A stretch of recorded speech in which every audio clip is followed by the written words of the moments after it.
All right, so we got ourselves these intervals here, and they are very easy to complete if you follow sort of the instructions. However, they're also very difficult to get correct if you're not paying attention to all three characteristics of color. So hue, saturation, and value are all very important when we're working on these. So the first thing we need to do is sort of look at our color wheel here, and we see these two up here, warm analogous and cool analogous. And the very definition of warm and cool when we're working on the additive wheel, and it is the wheel we'll be working on, are that anything north of this line here between 90 and 270 here, anything above that is going to be a warm color, with red being the warmest color. Anything below is going to be cool, with cyan being the coldest or coolest color that we have. So those four marks are pretty important there.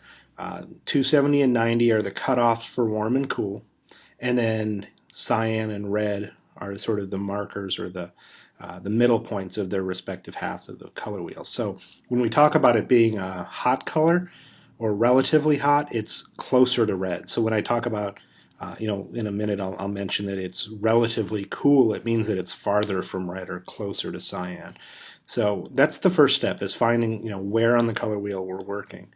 So actually I can leave that right there and just click there. Okay, so we're in Illustrator here, but the same basic idea applies to Photoshop. So first thing we want to do is warm analogous. Analogous means within 60 degrees of each other in our class.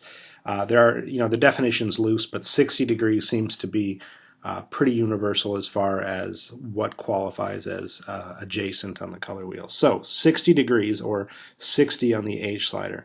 Now I mentioned that red was the hottest color, so I'm going to go pretty close to red. We'll do like 345 or so. There we go.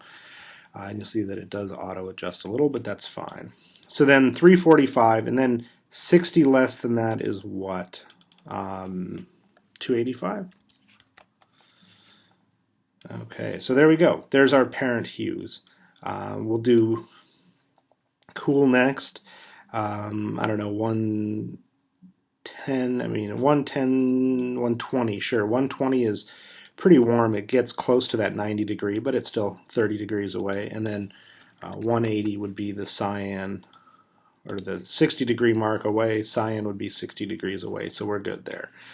So those are our two hues. Now, I mentioned a minute ago that you need to make sure that your hue, saturation, and value all line up with color depth. So hue, warmer color over here, cooler color over here, that's good. Saturation, right now they're all fully saturated, so we need to come in and we need to start desaturating our submissive color. Okay, so I'm going to come in like so, and I see now I've got bright on this side, dull on this side, warm on this side, cool, relatively cool on this side. So that's a good start. Now we know that dark colors tend to recede and light colors tend to advance, so we now need to go in and darken these colors here. So if I come in with something like this, really drop the S and B sliders down, should be good. If we come into here and look at this cyan, darken it really dark, should be good there. So those are going to be good parent colors, okay? What that means is that when we come into our blend, we'll have a nice interval where on this side the color is light, bright, and warm. On this side it's dark, dull, and cool. To get there, just to reiterate, we go up to Object, Blend, Blend Options, and we make sure that it's on Specified Steps. I think the default is Smooth Color, but Specified Steps, and 5. And the reason we want 5 is because there are 5 squares in between our ends, right, between our parent colors. So we click on there, and then I just like to hit the W key on my keyboard because that selects the blend tool, and then make sure nothing is selected here. Tap, tap. Okay. Click on the background with the black arrow tool. W, tap, tap. And now those are done. Light, bright, warm, dark, dull, cool.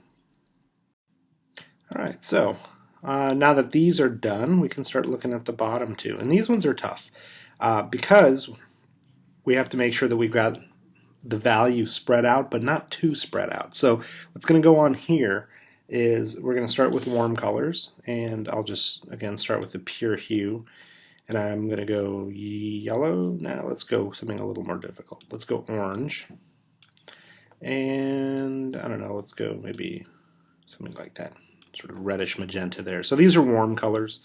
Let's go cyan, close to cyan here, and then maybe, I don't know, something like this here.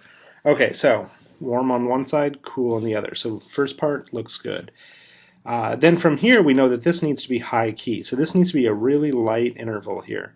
And already I can tell you that this orange is kind of dark. It's kind of an intermediate to slightly high key color. But I want to bring that down just a bit. I want to lighten that up.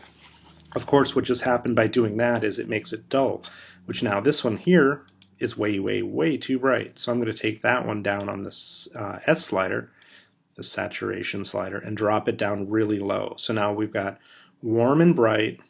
We've now got cool and dull. Problem with this though is now it is way too light. So we need to come in and figure out where our B slider, how far down can we put our B slider before it starts pulling the interval into the low key range. And I think right here is about as far as you're going to want to go. So now we've got light, bright, warm, dark, dull, cool. Same thing here. This magenta is pretty intermediate. It's really bright. It's pretty warm. I think if we just come in and do one of these where we dull this side, darken this side, drop that here, I think that's going to work really well. So similar to the above intervals, come in here, hit W, tap, tap, W, tap, tap, and there we go. So these are going to look really good because well, this one's starting to get a little low key, but we'll check that in a second. But this one here, definitely going to be a low key interval here. This is intermediate. This is really low key, bright, light, warm, dark, dull, cool. Now this one here, as I mentioned, it might be getting a little too dark. So what we can do is use the eyedropper tool to select that color, make sure we don't actually click on it. Maybe lighten it up just a little bit and just drag it in there, and you'll see that it automatically fixes that for you. Could go even a little bit lighter, I think. And there we go. As long as we don't design too much on this side of the interval, as long as we don't use these colors too much, you should find that something like this works pretty well. And then finally, just as far as how to apply these to the next assignment, you can select all of them and then go under Object, where are you, Group, or Blend rather, and Expand. Okay, so Object, Blend, Expand. And what that does is it takes each of these and breaks it apart. Now you'll see it still shows up there, so then what you have to do is select them all, Object on Group. Okay, now at that point, each one of these, once you're satisfied with where you're at, each one of these is its own color, and you can use those however you see fit. So anyway, hopefully that gets you a little on your way there. But as you're working on it, remember, always want to have the relatively warm color over here, the relatively cool color over here. It needs to be darker, duller over here, lighter, brighter over here. By doing that, it's going to line up with the reading on color depth a lot better. You're going to have all three characteristics of color sort of playing into your design. So anyway, hopefully that helps. Let me know.